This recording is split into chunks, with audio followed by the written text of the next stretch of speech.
Ok, bem. Estamos falando muito sobre o evangelho aqui, e obviamente isso é uma grande prioridade para nós, como cristãos.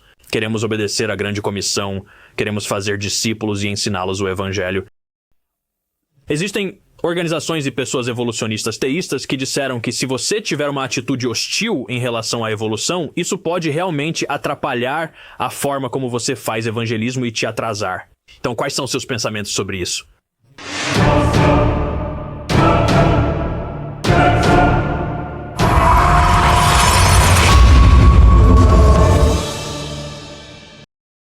Sim, essa é uma noção de que, bem, você sabe, não podemos colocar muito peso sobre o buscador.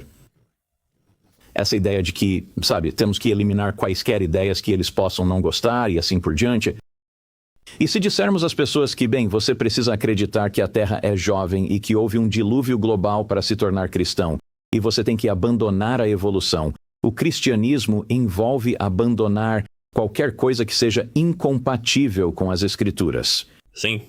Não apenas a evolução, mas deixe-me voltar um pouco. Muitas pessoas têm essa pergunta. Eu sei que isso está vindo. Você precisa acreditar na criação bíblica para ser cristão? A resposta é não, você não precisa. Mas é extremamente inconsistente. Sim. Como temos falado aqui, mas você não precisa, o que você precisa fazer para ser salvo? Se você proclamar com sua boca que Jesus é o Senhor e acreditar em seu coração que Deus o ressuscitou dos mortos, você será salvo. Não há nenhuma declaração ali sobre acreditar em um Adão histórico ou algo assim. Essas são todas críticas para o Evangelho, mas você pode ser cristão e ter inconsistências em seu pensamento. Todos nós temos, na verdade.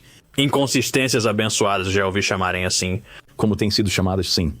Eu sei que há cristãos fiéis que acreditam no aborto. Isso é extremamente inconsistente. A Bíblia diz claramente que desde o ponto da concepção você é humano, portanto o aborto é assassinato. Isso é extremamente inconsistente com ser cristão. Você é inconsistente no que a Bíblia nos diz nessa área, mas podemos viver com essas inconsistências. Muitos dos nossos próprios cientistas na CMI, globalmente aqui, eles eram evolucionistas. Eles obtinham seus diplomas, iam para as universidades, eram evolucionistas. Eu trabalhei com um cara que era ateu, obteve seu doutorado, era um hippie, tinha cabelo até a parte inferior das costas e tal, e ele se tornou cristão. Isso, mas ele ainda era evolucionista. Então, com o tempo, ele resolveu isso, mas vamos dizer que ele não era realmente cristão até resolver Gênesis? Não. Ele se tornou um crente e então reconheceu as inconsistências e começou a trabalhá-las. Ele é geólogo, ele estava trabalhando para nós anos atrás, um geólogo, e ele entrou em contato com alguns dos nossos geólogos no escritório da Austrália, na verdade. E eles disseram a ele, pense sobre o que um dilúvio global faria. Você está tendo dificuldade em entender, sabe, como a geologia, todas essas rochas se encaixam em um curto período de tempo e assim por diante, não milhões de anos. Porque foi isso que ele foi instruído, milhões de anos, evolução e assim por diante. E isso foi a chave para ele. E então ele resolveu isso. E muitos dos nossos cientistas têm histórias semelhantes. Eles se tornaram crentes, verdadeiros crentes, mas tinham inconsistências e as resolveram. Então é isso. Então não, você não precisa acreditar na criação bíblica para ser cristão, mas é extremamente inconsistente. E para aqueles cristãos que estão assistindo ou ouvindo, certamente os encorajaríamos a visitar creation.com. Se você acredita que milhões de anos podem ser adicionados à Bíblia, discutimos um pouco sobre isso nos últimos minutos aqui, por que eles são incompatíveis? E há muito mais informações, muitas mais perguntas podem ser respondidas sobre como Deus criou recentemente em 6 dias. E não há evolução na Bíblia. E então sim, encorajaríamos as pessoas a visitarem o site pelo menos. Absolutamente. E isso sim, sempre queremos abordar essa discussão, especialmente quando estamos tendo conversas individuais com as pessoas, entendendo que todos nós somos um trabalho em progresso. E muitos de nós, aposto que todos nós, na verdade, mesmo neste ministério, tivemos que lidar com isso em algum momento ou outro em nossa caminhada cristã. Tive que realmente me sentar e dizer, o que eu faço com tudo isso? Sim, porque isso é o mais... Essa é a ideia popular por aí. Todos nós fomos ensinados isso, todos nós ouvimos isso pela TV quando éramos crianças e esse tipo de coisa.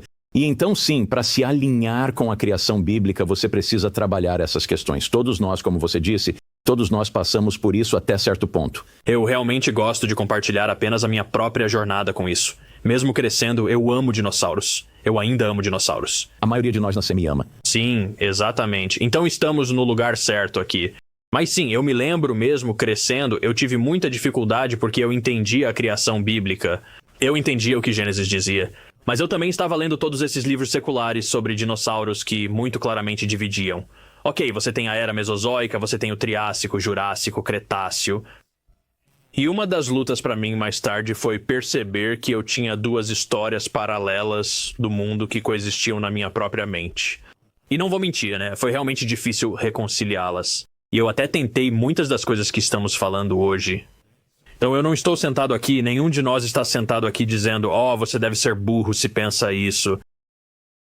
Certamente não acreditamos nisso porque passamos por isso. Verdade.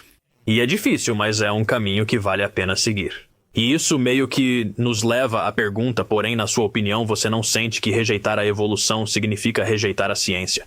E isso é significativo porque as pessoas dizem, bem, se você está evangelizando e está usando a criação, então você está rejeitando a ciência. Rejeitando a ciência? Sim, eles rotulam a evolução como ciência. Os evolucionistas teístas e, bem, todos os evolucionistas, evolução é igual à ciência. Sim. Não exatamente. Na verdade, o debate sobre as origens é muito mais, não é realmente um debate científico. Poderíamos dizer coisas como, sim, talvez eu pise em alguns calos agora.